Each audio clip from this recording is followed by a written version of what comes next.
네, 여러분. 지금 이 방송 들으시면서 혹시 뭐 하고 계신가요? 걷고 계신 분도 있을 거고 아니면 그냥 책상에 가만히 앉아 계신 분들도 있겠죠. 네, 아마 출퇴근길 지하철에 서 계시는 분들도 많을 것 같네요. 맞아요. 그런데 우리가 보통 가만히 앉아서 막 엄청 복잡한 수학 문제나 업무 보고서 같은 거 쓸 때 있잖아요. 그때 막 내 자신이 인류 역사상 가장 지적인 순간을 보내고 있다. 약간 이렇게 생각하지 않으시나요? 보통은 그렇게 믿죠. 지성이라는 건 가만히 앉아서 머리를 굴리는 거라고 생각하니까요. 네네. 근데 오늘 우리가 깊게 파헤쳐 볼 이 자료들에 따르면요. 그 생각이 완전히 틀렸습니다. 아예 방향이 다르다는 거죠. 그렇죠. 오히려 여러분이 길을 걷다가 갑자기 물웅덩이를 발견하고 그 손에 든 커피를 안 쏟으려고 앗 하면서 순간적으로 몸을 휙 비트는 그 0.1초 있잖아요. 네, 그 찰나의 순간이요. 네. 바로 그 순간에 여러분의 뇌는 그 어떤 복잡한 수학 문제보다도 훨씬 막 경이롭고 엄청난 연산을 냈다는 겁니다. 오늘 우리의 이 심층 탐도 주제가 바로 여기서 출발하거든요. 맞습니다. 아주 흥미로운 지점이죠. 우리가 흔히 인간을 고차원적인 생각, 그리고 언어를 쓰는 존재로 정의해 왔잖아요. 생각하는 호모 사피엔스, 언어로 소통하는 호모 로큐엔스, 이런 식으로요. 네, 교과서에서 항상 그렇게 배우죠. 그런데 오늘 자료들은 이 오랜 믿음을 완전히 뒤집어 버립니다.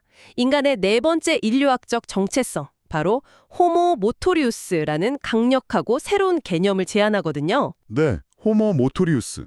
그러니까 움직임을 통해서 지능이 발현되는 인간이라는 뜻이죠. 오, 움직임을 통해 지능이 발현된다. 이거 진짜 흥미로운데요?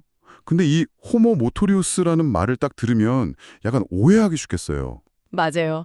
사람들이 흔히 하는 오해가 있죠. 막 헬스장에서 무거운 바벨을 번쩍 들거나 올림픽에서 달리기 금메달을 따는 그런 육체적인 능력만 이야기한다고 생각하기 쉽거든요. 저도 처음엔 약간 스포츠 생리학 같은 건가 했어요.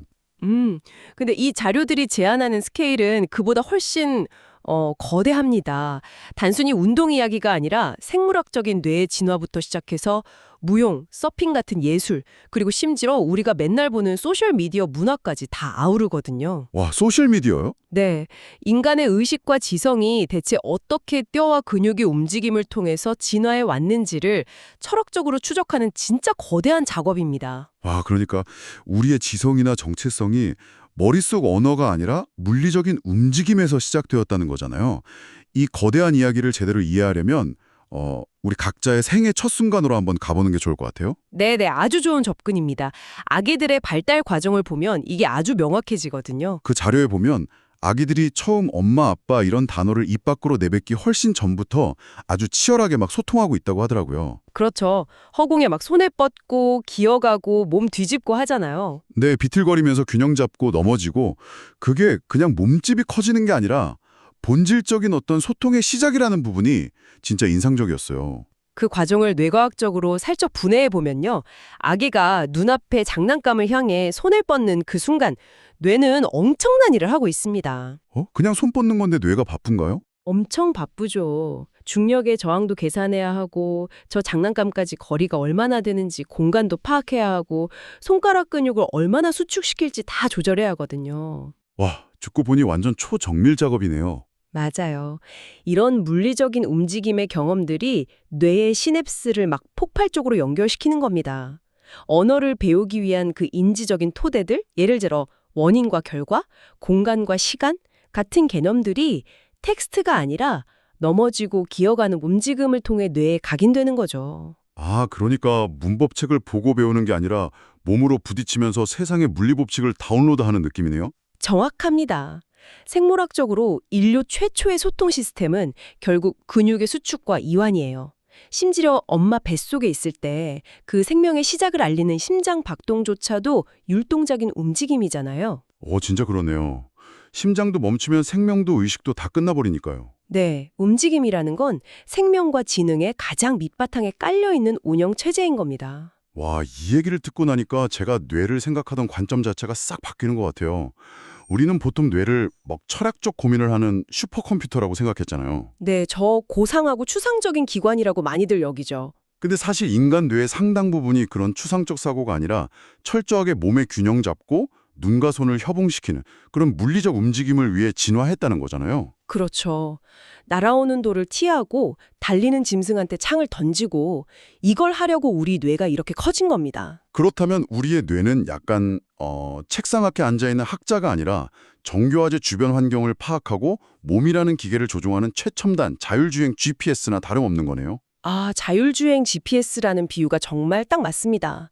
자동차가 도로의 변수를 실시간으로 읽어내면서 핸들을 꺾잖아요. 네네, 돌발 상황 나오면 바로 브레이크 밟고요. 우리 뇌도 똑같습니다. 끊임없이 변하는 환경 속에서 몸을 움직이려고 막대한 연산을 하는 거죠. 아하. 사냥하고 도구 만들고 나무 오르고 이런 생존을 위한 움직임들이 지금 인간의 뇌 구조를 조각한 거나 마찬가지예요. 이야, 그렇다면 만약 우리의 뇌가 언어보다 움직임을 통제하기 위해 먼저 만들어졌다면요. 현대인들에게 이게 대체 무슨 의미가 있는 걸까요? 우리가 논리적이라고 믿는 사고나 문제 해결 방식도 결국은 이 움직임에 뿌리를 두고 있다는 걸까요? 바로 그겁니다. 심지어 우리의 감정조차도 물리적 세계와 부딪히며 얻어낸 운동 경험에 다 연결되어 있다는 아주 중대한 의미를 가지죠. 와, 진짜 신기하네요. 그런데 여기서 약간 좀 반론 같은 궁금증이 하나 생깁니다. 네, 어떤 건가요? 뇌가 결국 고도로 진화한 운동 제어 장치라면요. 정글을 막 뛰어다니는 표범이나 나무를 타는 원숭이의 뇌랑 다를 게 대체 뭔가요? 호모 모토리우스라는 게 인간만의 정체성이라면 치타가 달리는 거랑 우리가 달리는 건 뭐가 다르죠? 하하, 아주 예리한 질문입니다. 동물의 움직임과 인간의 움직임을 가르는 결정적인 차이가 하나 있어요. 바로 의도와 상징을 부여한다는 점입니다. 의도와 상징이요? 네, 동물의 움직임은 압도적으로 본능의 영역에 묶여 있습니다. 포식자 피하고 먹이 잡고 번식하고 이런 생존 매뉴얼을 따르죠. 하지만 인간은 어떨까요?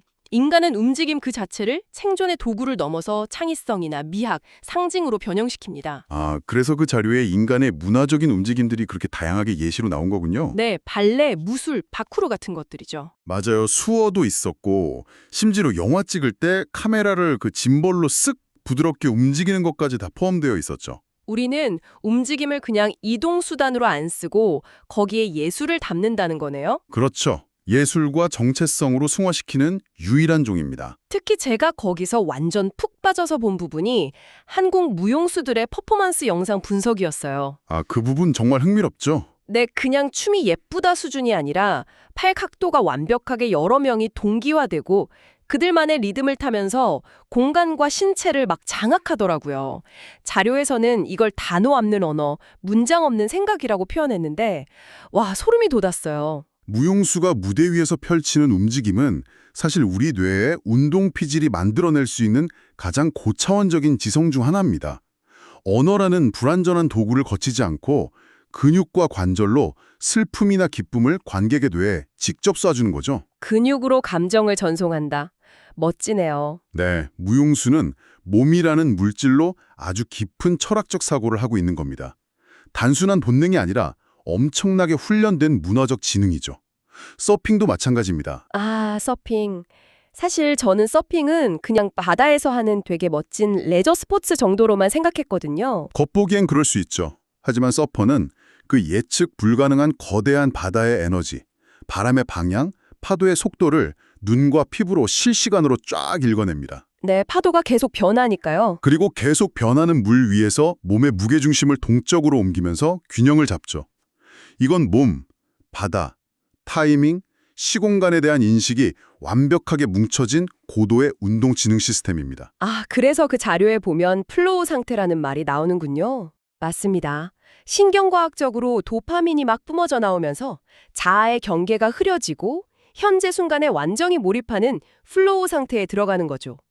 어떻게 보면 서퍼는 근육을 통해서 파도랑 대화를 나누고 있는 겁니다. 와, 근육으로 파도와 대화한다. 진짜 시적인 표현입니다. 근데 무용수나 서퍼가 막 자연과 교감하고 예술적인 지능을 발휘한다는 건 완전 납득이 가는데요. 네네. 제가 진짜 하나 물고 늘어지고 싶은 게 있습니다.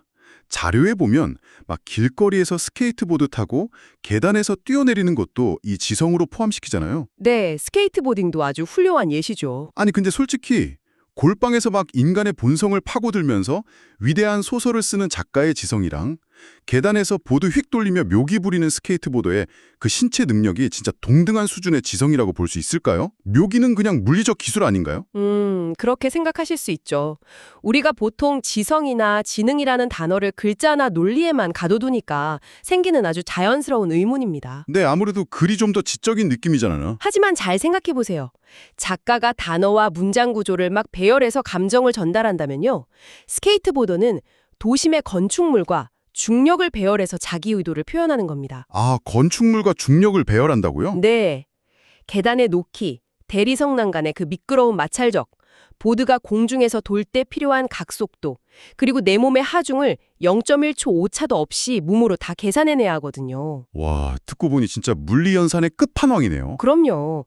이건 단순한 육체 노동이 아니라 엄청난 뇌의 연산력과 공간 지각력 그리고 창의적인 문제 해결 능력이 결합된 겁니다. 게다가 들 동작 안에는 특정 문화의 스타일이나 반항 정신 같은 상징도 듬뿍 담겨 있고요. 아, 그러니까 작가가 펜으로 종이 위에서 사유한다면 스케이트보드는 보드를 타고 도심이라는 캔버스 위에서 몸으로 사유하는 거군요. 정확합니다. 발현되는 매체가 문자냐 근육이냐 그 차이일 뿐이지 인간 지성의 본질적인 깊이는 결코 다르지 않다는 게 이 자료의 핵심 주장입니다. 제가 운동지능을 너무 얕잡아 본 것 같습니다. 사실 완벽한 기술 한 번 하려고 수백 번 넘어지면서 자기 신체 언어를 다듬는 거니까요. 자, 그럼 인간이 움직임을 어떻게 문화와 고도의 지성으로 진화시켰는지 확인을 했는데요. 네, 인간의 돈성이죠. 이 무한한 움직임에 대한 열망이 현대의 폭발적인 IT 기술이랑 만났잖아요. 여기서 아주 거대한 문화적 현상이 터집니다. 바로 우리가 맨날 들여다보는 소셜미디어 플랫폼이요. 맞습니다. 호모 모토리우스 이론이 그냥 옛날 진화론에 머물지 않고 2020년대 현대 사회로 딱 넘어오는 결정적 순간이 바로 이 지점이죠. 틱톡이나 인스타그램 릴스, 유튜브 슈츠 같은 숏폼 생태계 말하는 거죠. 네. 많은 분들이 이 숏폼 플랫폼을 그냥 15초짜리 춤 영상 보면서 시간 때우는 거라고 생각하시잖아요. 솔직히 저도 자기 전에 무의식적으로 막 넘겨보면서 시간 죽이는 용도로 많이 쓰거든요. 하지만 호모 모토리우스의 관점으로 이 디지털 공간을 보면요. 이건 인류 역사상 전례가 없는 완전 새로운 문명의 아카이브입니다. 와, 새로운 문명의 아카이브요? 제가 밤마다 보는 그 수많은 댄스 챌린지나 피트니스 영상들이 그냥 오락거리가 아니라는 말씀이신가요? 네, 고대 이집트의 알렉산드리아 도서관이 인류의 텍스트를 모아둔 거대한 저장소였다면 틱톡이나 릴스는 전 세계 인류의 움직임을 실시간으로 수집하고 전시하는 거대한 디지털 도서관인 셈이죠. 텍스트의 도서관에서 움직임의 도서관으로 넘어갔다. 네, 과거 수천 년 동안 인류 지식은 호모 링구이스티쿠스, 즉 책이라는 텍스트에 갇혀 있었잖아요. 같은 언어 쓰는 사람들끼리만 지식이 전수됐고요. 그렇죠. 글을 모르면 접근 자체가 안 됐으니까요. 그런데 이제 영상 매체랑 알고리즘이 발달하니까 인류의 문화와 정체성이 텍스트가 아니라 모터컬처, 즉 움직임의 형태로 지구 전체에 쫙 퍼지고 기록되고 있는 겁니다. 이거 진짜 소름 돋는 통찰입니다. 청취자 여러분, 생각해보세요. 우리가 영어나 스페인어 한 마리도 몰라도 지구 반대편 10대들이 만든 특유의 어깨춤 동작 같은 거 보고 유행 따라하잖아요. 네, 바로 그거죠. 언어 장벽이 완전히 무너진 겁니다. 15초짜리 영상 속 움직임 하나가 언어를 단숨에 뛰어넘어서 전 세계 수천만 명한테 똑같은 감정이랑 소속감을 주잖아요. 어쩌면 우리가 텍스트 인터넷 시대를 지나서 가장 원초적이고 친숙한 움직임의 네트워크로 돌아가고 있는 건지도 모르겠어요. 아주 날카로운 분석이십니다. 심지어 지금의 알고리즘은 사용자가 무슨 글을 읽는지보다 화면 속 인물이 어떤 궤적으로 움직이고 어떤 자세를 취하는지를 파악해서 사람들을 연결해 주거든요. 와, 알고리즘마저도 호모 모토리우스로 진화했네요. 네, 가장 원초적인 소통 방식이 가장 고도화된 기술을 입고 돌아온 거죠. 그런데요, 이 자료들이 이런 디지털 시대의 문화적 전환에 막 환호성만 지르고 끝나는 게 아닙니다. 아주 서늘하고 아픈 역설을 하나 탁 끄집어냅니다. 아, 역설이요? 하긴 화면 속 틱톡이나 릴스 세상은 다들 춤추고 점프하고 엄청 역동적인데 정작 그거 보는 우리는 보통 누워있거나 엎드려 있죠. 맞습니다. 화면 속 사람들은 중력을 거스르며 무용을 하는데 그걸 보는 현대인들의 몸은 완전히 정지해 있어요. 여기서 호모 모토리우스와 정면으로 부딪히는 현대의 가장 큰 비극이 등장합니다. 바로 호모 세덴스라는 딜레마죠. 호모 세덴스요? 네, 앉아있는 인간이라는 뜻입니다. 와, 호모 세덴스. 이 단어 듣자마자 진짜 명치 세게 맞은 기분이에요. 진화론적으로 우리는 수백만 년 동안 주변 돌아다니고 걷고 움직이도록 막 세팅되어 왔는데 그렇죠. 몸을 쓰도록 진화했죠. 근데 기술이 발달하면서 불과 몇십 년 만에 우리 스스로를 책상 앞, 모니터 앞, 운전석, 좁은 사무실 의자에 다 구겨 넣어버렸잖아요. 네, 이게 그냥 라이프 스타일이 좀 바뀌었다 수준의 문제가 아닙니다.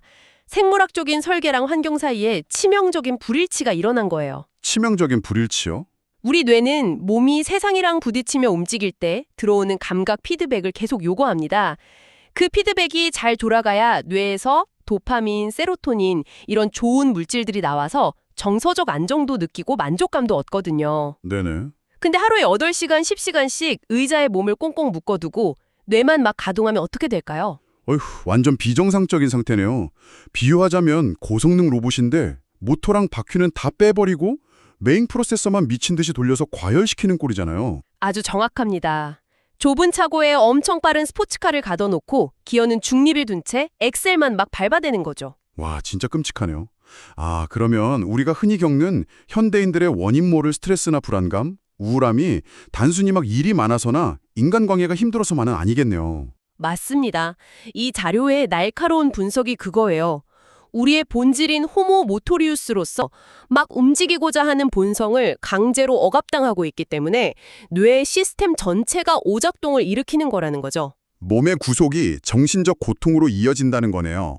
진짜 우리가 몸을 움직이는 걸 그냥 헬스장 가서 땀 빼는 건강관리 차원이 아니라 인간성을 회복하는 차원에서 철학적으로 생각해야 할 것 같아요. 호모 세덴트로 사는 건 뇌를 숨막히게 하는 거나 마찬가지니까요. 네, 생물학적인 질식 상태죠. 자, 여기까지 논의된 걸 학술적으로 아주 깔끔하게 묶어보자면 이렇습니다. 네, 정리 한번 해주시죠. 호모 모토리우스란 인지와 문화, 정체성, 그리고 진화가 움직임이라는 메커니즘을 통해서 근본적으로 형성되는 유기체로서의 인간을 뜻합니다. 인지, 문화, 정체성, 진화. 이 네 가지 엄청난 기둥들이 우리 머릿속 생각이 아니라 우리가 뻗고 걷고 춤추는 이 육체적 움직임 위에 세워져 있다는 거군요. 맞습니다. 아주 튼튼한 토대죠. 야, 이거 듣다 보니까 이 이론은 그냥 학술 논문 하나로 끝날 스케일이 아니네요. 당장 우리 교육 시스템 자체도 완전히 뒤집어 엎어야 할 것 같아요. 네, 교육학 쪽에서도 엄청난 변화를 가져올 수 있죠. 애들 하루 종일 좁은 책상에 앉혀놓고 지식만 막 주입하는 게 오히려 뇌 발달을 망치는 거라면 미래의 교육은 철저하게 움직임 중심으로 가야 되는 거잖아요. 그렇죠. 이 이론이 가진 진짜 강력한 매력이 바로 그 확장성입니다. 단순히 학자들끼리 토론하는 죽은 이론이 아니라 우리가 매일 숨쉬고 걷는 일상에서 직접 증명해낼 수 있는 살아있는 패러다임이거든요. 아기의 첫걸음마부터 무용수의 우아한 춤, 서퍼의 보딩, 소셜미디어의 그 15초 댄스, 그리고 우리가 지금 앉아있는 의자의 억압까지요. 네, 일상이 완전히 다르게 보이죠. 맞아요. 평범했던 모든 일상이 이 호모 모토리어스라는 안경을 끼고 보니까 막 완전히 새로운 우주처럼 다가옵니다. 오늘 대화를 하다 보니까 일상 속 흔한 행동 하나가 딱 떠오르더라고요. 어떤 행동인가요? 우리가 일하다가 막히거나 막 고민거리 있을 때 머리 좀 비우고 생각 좀 정리하려고 나 산책 좀 다녀올게 이러잖아요. 아, 네네. 직장인들 점심 먹고 다들 걷잖아요. 저는 그동안 그게 머리 좀 쉬게 해줘야지 하고 산책을 나가는 건 줄 알았어요. 근데 오늘 이 자료들을 보고 깨달은 건 그 정반대입니다. 네, 뇌를 쉬게 하는 게 아니죠. 네, 우리는 뇌를 비우려고 걷는 게 아니었어요. 물리적인 공간에서 중력을 느끼면서 다리 근육을 규칙적으로 움직이는 그 걷는 행위 자체. 그게 바로 우리 뇌가 진화해온 가장 근본적이고 가장 강력한 생각의 방식이었던 겁니다. 와, 맞습니다. 움직여야 진짜 생각이 부팅되는 거죠. 그렇죠. 몸을 움직여야 뇌의 메인 전원이 쳐지는 셈이니까요. 그래서 오늘 이 깊은 대화를 마치면서 여러분과 함께 곰곰이 씹어볼 만한 도발적인 질문을 하나 던지고 싶습니다. 네, 어떤 질문일지 기대되네요. 만약 인류의 지성과 의식이 수백만 년 동안 이토록 치열한 물리적 움직임을 통해서 진화해 온 게 사실이라면요.